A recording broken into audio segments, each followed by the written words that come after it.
اکبر خان نیازی صاحب اور اس کے ساتھ جو ہے وہ ادارہ فروغ قومی زبان ڈائریکٹر جنرل راشد امیر صاحب کی جو میں مشکور ہوں کہ انتہائی اہم موضوع پر آپ نے جو ہے ایک روزہ یہ کانفرنس اردو صحافت کے 75 سال کے حوالے سے رکھی. میں سمجھتی ہوں کہ یہ انتہائی جو ہے نا وہ اہم موضوع ہے جس پر شاید ابھی پہلے جو اجلاس ہے اس پہ بھی بات ہو رہی تھی کہ 200 سال اردو صحافت سے مکمل ہوئے, لیکن پاکستان میں شاید نہ اس طرح کی کانفرنسز ہوئی, نہ اس طرح کے ہم نے کوئی اردو اخبارات میں بھی مقالے یا اس طرح کا کوئی نہیں ہم نے کالم پڑھے کہ ہمیں اندازہ ہوتا کہ اردو صحافت کے اپنے 200 سالوں میں کس اتار چڑھاؤ کا جو ہے وہ سامنا رہا. تو جب آپ نے یہ 75 سال والا جو ہے وہ اردو کانفرنس کا یہ اردو صحافت کے 75 سال کے حوالے سے رکھا, تو یہاں پہ ماشاءاللہ صحافت کے درخشندہ ستارے بیٹھے ہوئے ہیں جو 75 سال کے حوالے سے زیادہ بہتر روشن ڈال سکتے ہیں. میں صحافت کی کرنا طالب علم کے حوالے سے جو عرصہ میں نے گزارا یا جو میں نے اردو صحافت کو دیکھا, کیونکہ میں نے بھی اردو صحافت پہ کام کیا, تو میں سمجھتی ہوں کہ اخبارات اردو اخبارات نے ہر دور میں جو ہے وہ عام عوام کے اصلی مسائل کو جو ہے وہ سامنے لایا ہے, اور یہ اردو صحافت ہی ہے جس نے پاکستانی عوام کو شعور بھی دیا ہے کہ کس طریقے سے جو ہے وہ آپ نے اپنے مسائل کے حوالے سے بات کرنی ہے. اردو صحافت نے ایک پل کا کردار ادا کیا عوام میں اور جو ہے وہ ایوان اقتدار میں تمام مسائل کو اجاگر کرنے کے حوالے سے. اگر ہم بات کریں کہ اردو صحافت جو ہے وہ ہمارے سوسائٹی میں کیا ایک جو ہے وہ جگہ رکھتی ہے, میں سمجھتی ہوں کہ چونکہ اردو قومی زبان ہے تو اسی طرح اردو صحافت بھی آپ کے اندر ایک سمو سی جاتی ہے, آپ کو اپنا محسوس ہوتا ہے, آپ کو اپنائیت محسوس ہوتی ہے, آپ کو لگتا ہے کہ کوئی اپنا آپ کے حوالے سے بات کر رہا ہے. تو اردو صحافت کا ماشاءاللہ شاید بہت ایک سوسائٹی میں جو ہے نا وہ کردار ہے, لیکن وقت کے ساتھ ساتھ جب تبدیلیاں آتی ہیں, نئی ٹیکنالوجی آتی ہے, نئی جدت آتی ہے, ہم اگر کہیں کہ اردو صحافت کے ساتھ ساتھ جب یہ الیکٹرانک میڈیا کا دور آیا تو تھوڑا سا وہ یہ ہوا کہ اردو کے تلفظ جو ہے نا وہ ہوا کہ آج کے ٹی وی چینل پر جب چلنے والے آپ ٹکرز دیکھیں تو وہ اس میں غلط جو ہے وہ الفاظ کا تلفظ جو ہے نا وہ اردو صحافت کا منہ چڑھا رہا ہوتا ہے. تو ہمیں ضرورت اس بات کی ہے کہ جو ہمارے نئے لوگ آتے ہیں جو اردو بولتے ہیں, اردو کو رام کرتے ہیں, وہ کم از کم استادوں سے اتنا ضرور سیکھیں کہ غلط تلفظ نہ بولیں, کیونکہ وہ غلط تلفظ جو ہے نا وہ آپ کی جو نئی نسل ہے اس کو بھی جو ہے وہ خراب کرتا ہے, اس کی زبان بھی خراب کرتا ہے. اور جو ہے نا اردو صحافت نے اپنے اندر جو ہے وہ اتنا کچھ سمویا کہ مستقبل کے مورد کے لیے نئے اور بڑھتے ہوئے واقعات و احساس کو اپنے دامن میں محفوظ کیا اور ایک تاریخ کا وہ حصہ بنتا چلا گیا. ہم اردو صحافت کی جو ہے وہ تاریخ دیکھیں, بیک گراؤنڈ دیکھیں تو بے شک وہ بہت زرعی ہے, لیکن نیا منظرنامہ آپ کو کچھ بدلا ہوا نظر آتا ہے کہ اب صحافت اور ذرائع ابلاغ میں ان خبروں کو زیادہ ترجیح دی جاتی ہے جن میں تھوڑی سی جھوٹ کی آمیزش ہوتی ہے. وہ تھوڑا سا ہم نے کچھ censorship policy, self censorship policy پہ بھی عمل درآمد کیا, کچھ ہم نے اپنے ارد گرد کے واقعات کو بھی اتنا کیا کہ ہمیں لگا کہ ہم نے لوگوں کی توجہ کیسے حاصل کرنی ہے, تو ہم نے اس کے اندر تھوڑی سی جھوٹ کی آمیزش بھی کر لی, کچھ جو ہے وہ انگلش کے الفاظ کی بھی آ گئی. لیکن اردو کا دامن بہت وسیع ہے, وہ اپنے اندر سب کچھ سمو لیتا ہے, لیکن اسے جدید صحافت کا نام دے کر ہم کبھی کبھی غلط بیانی بھی کر جاتے ہیں. تو میں یہ سمجھتی ہوں کہ صحافیوں کے لیے جو ہے نا وہ چاہے اردو صحافت ہو چاہے انگلش جرنلزم کی بات آپ کریں, اس میں صحافیوں کے لیے تو ہر دور میں مسائل رہے ہیں. صرف موجودہ دور میں شاید ہم نے اس میں بھی تفریق پیدا کر دی, ہمیں لگتا ہے کہ انگلش جرنلزم کرنے والے بہتر صحافی ہیں, اردو والے نہیں ہیں, حالانکہ کبھی ایسا نہیں ہوتا. ہر دور میں ہر اخبار, ہر صحافت, چاہے وہ اردو میں کریں انگلش میں کریں, آپ برقی صحافت کی بات کریں, ریڈیائی صحافت کی بات کریں, تو ہر کسی کا اپنا مقام رہا ہے. صرف ضرورت اس وقت یہ ہے کہ موجودہ دور میں جب کاغذ بہت مہنگا ہو گیا, جب پوری معیشت ایک طرف آپ کی جو ہے نا وہ معاشی مسائل کا شکار ہے, تو آپ کا پرنٹ میڈیا بھی زوال پذیر ہوتا جا رہا ہے, بہت سارے مسائل. لیکن میں سمجھتی ہوں کہ اردو جو اخبارات ہیں یہ اردو صحافت کی اکیڈمیاں ہیں, یہ سکھانے کا ایک ذریعہ ہے. تو اس لیے ان کے لیے کچھ بہتر جو ہے نا وہ آگے حکمت عملی طے کرنے کی ضرورت ہے.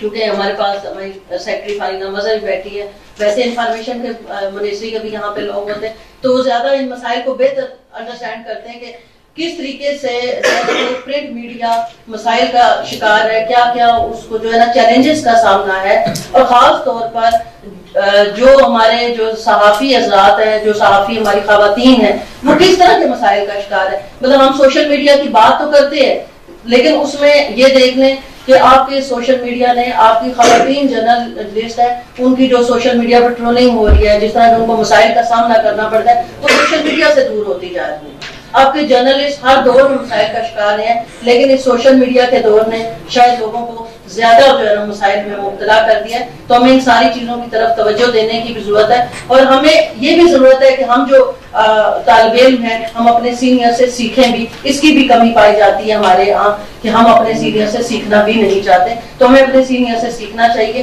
اور میں بہت شکریہ محترمہ شکریہ جو کہ اظہار خیال کر رہی تھی، اور اب الیکٹرانک میڈیا سے جو ہم ڈیجیٹل میڈیا میں گئے ہیں اس کے ساتھ ہی جو مختلف مسائل ہیں ان کا بھی بھرپور اظہار کر رہی تھی. اور یہ ایک المیہ ہے کہ ہمارے یہاں یونیورسٹیز میں ہم دیکھتے ہیں کہ جو تھیوری پڑھائی جاتی ہے لیکن اسی طرح سے پریکٹیکل نہیں ہوتا، اور بہت سارے جو اسٹوڈینٹس ہیں جب وہ آ جاتے ہیں اس پروفیشن میں تو انہیں بہت اس طرح سے مایوسی ہوتی ہے کہ جو ہم نے پڑھا تھا ہمیں اس طرح سے کچھ بھی نہیں نظر آ رہا. اور یہ ہم دیکھتے ہیں 2 دہائیوں سے یہی چیزیں ہمیں نظر آ رہی ہے. سینئرز بیٹھے ہیں وہ اس پہ مزید روشنی ڈالیں گے. اس وقت ہمارے ساتھ ہمارے اگلے مہمان جناب اظہر سلیم مجوکا صاحب آن لائن موجود ہیں. میں ان سے ملتمس ہوں کہ وہ اظہار خیال فرمائیں. آف لائن ہو گیا. آپ ممتاز ملک صاحب ہیں فرانس میں. جی میں ان کے ساتھ ہی دوسری ہماری جو مہمان موجود ہیں فرانس سے ہیں محترمہ ممتاز ملک صاحبہ.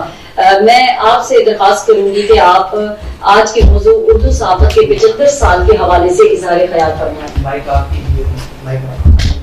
جی ممتاز ملک صاحبہ آپ کی ریکارڈنگ بھی ہمیں مل گئی ہے، اگر تو 5 سے 7 منٹ میں آپ ابھی گفتگو کرنا چاہیں تو کر لیں.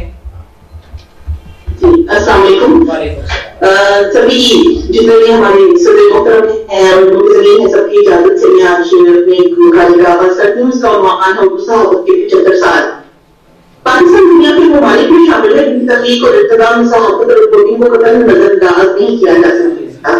معاملات مذہبی ہوں، دینی یا سیاسی یا سماجی، ہر ایک رپورٹنگ کے بد ہونے میں لگ رہا ہے. یہ اور بات ہے کہ اس میں اچھی اور بری رپورٹنگ ہے، یوں کہنے کی سچی اور جھوٹی رپورٹنگ نے بھی اپنا کمال خوب دکھایا ہے. اگر یہ کہا جائے کہ پاکستان دنیا کی تکلیف بہترین رپورٹنگ اور صحافت کی مرہون محنت ہے تو بے جانا ہوگا. وہیں اگر یہ کہا جائے کہ پاکستان کی تباہی اور بربادی کے ذمہ دار بھی آج کی بدترین رپورٹنگ اور صحافت ہے تو یہ بھی بے جانا ہوگا. صحافت کے لیے جو مرضی اور رضوی اور بلند حوصلگی نمایاں شرائط ہیں. دبو اور ڈرپوک لوگوں کا صحافت کے میدان میں نہ تو کوئی مقام ہے اور نہ ہی مرتبہ، لیکن تباہ کچھ ادارات ضرور موجود ہے. افسوس کے ساتھ کہنا پڑتا ہے کہ آج کی اردو صحافت پر حزب شہرت پرستی سیاست بازی اور سستی شہرت حاصل کرنے کا ایک ذریعہ بن گئی ہے. آج کی صحافت میں پیسہ خیرات پوری شدت کے ساتھ اضافہ جا رہا ہے. آج مشہور معروف صحافیوں کے اثاثے اس بات کے گواہ ہیں کہ حقگوئی اور صحافت کا اس وقت کی اردو صحافت سے کوئی لینا دینا نہیں رہا، جس کا پلڑا بھاری لحاظ صحافت اور صحافی دونوں اس کے گھر کی باندھی بن گئی. آج کے اخبارات اور میڈیا مالکان نے میڈیمز کو دکان بنا کر رکھ دیا ہے. آج کی صحافت کا لوگوں کی زندگیوں پر پڑنے والا اثر کہیں نہایت شرمناک ہے تو کہیں اقتصادی. آج اسے اپنے کاروباری روابط بڑھانی ہے، بڑے بڑے خاندانوں کے ساتھ سیاست حیثیت اور اختیار کا مقابلہ کرنا ہے.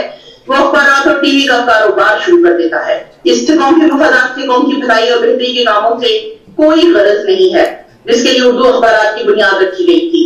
تھوڑا سا تاریخی حوالہ دینا بہت ضروری ہے کہ اردو زبان میں شائع ہونے والا پہلا اخبار جامع جہاں نما تھا، جس کے بانی ہری ہر دت تھے، اور انہوں نے اس اخبار کو 1822 میں کلکتہ سے شائع کیا.